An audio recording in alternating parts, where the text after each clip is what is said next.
is totally inept. The Times has said it stands by its story. And by the way, the president also tweeted he's going back to New York next week, which would be only the second time he's been in the city since he was inaugurated. Brianna, Chris, back to you. All right, and this is a little bit of an impressive show. Thank you to Joe Johns. We're getting up towards close to a dozen tweets this morning, and I think there's two important points that we should make as we get into the panel. The first is it is a real blessing to have the President of the United States watching New Day the way he does. It creates an urgency, it creates a relevance, and it creates an added benefit to you in the audience because you're going to get the President's real-time reactions to what's happening in the news. The second point is there's often a criticism of us that we focus on certain things and we should focus on other things. Please take a look at the President's thread this morning.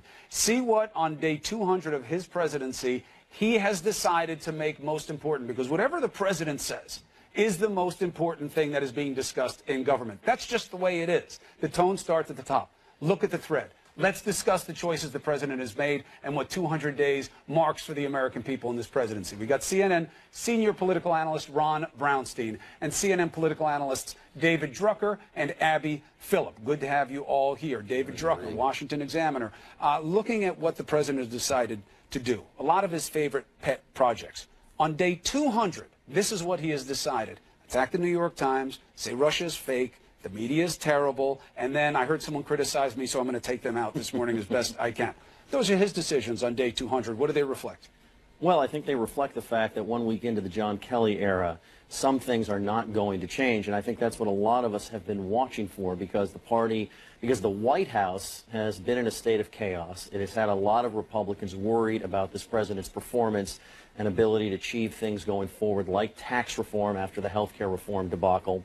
And so I think a lot of people are watching to see if the president's performance and his governing style changes. Now, look, I think what's important about the president's tweets, as much as it excites his base and in a sense keeps his base loyal, is that over time, if the president doesn't rack up enough wins legislatively and achievements, there's a, number one, broader Republican base that doesn't like his style, doesn't like the tweets, but is sticking with him because, given the alternatives, they want to give him more time and because they agree with his agenda. I think the second thing is, and this gets to a lot of what we've been discussing this morning, is that there are a lot of Republicans who feel as though 6 months in, they're not happy, and this is Republicans on Capitol Hill. They don't believe that the president has been effective as a party leader. They feel like he has hung them out to dry.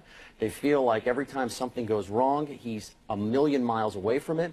And it's making it harder for them to take a lot of these tough votes going forward when they feel like the guy with the bully pulpit, who's supposed to help make this all possible, doesn't have their back. And that's why we've seen so much distrust and backbiting among Republicans on the Hill and President Trump. And all of that is going to make it difficult for the president to achieve items on his agenda if he doesn't have a team behind him, and it's hard to have a team behind you when you're constantly badgering them. And Abby, to that point, it seems as if the president at least understands that as much, that he needs to be talking about the things, the deliverables, really, and that's part of what he's tweeting about today. But he's also, look at this, the Trump base is far bigger and stronger than ever before, despite some phony fake news polling. Look at rallies.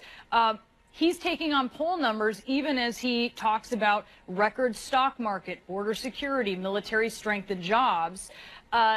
It's almost as if he is doing the right thing and then he just totally undercuts himself.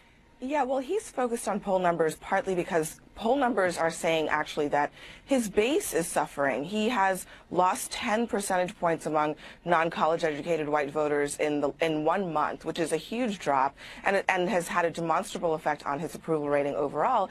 And I think that everything that Trump is doing at this moment, whether it's his Twitter feed, it's attacking his enemies, it's talking about the stock market, it's about the care and feeding of his base. And that's all fine. But, you know, I think to Chris's point, when the president wakes up on a Monday morning in August and the first thing that he talks about is his poll numbers and attacking a sitting United States senator, that's being off message.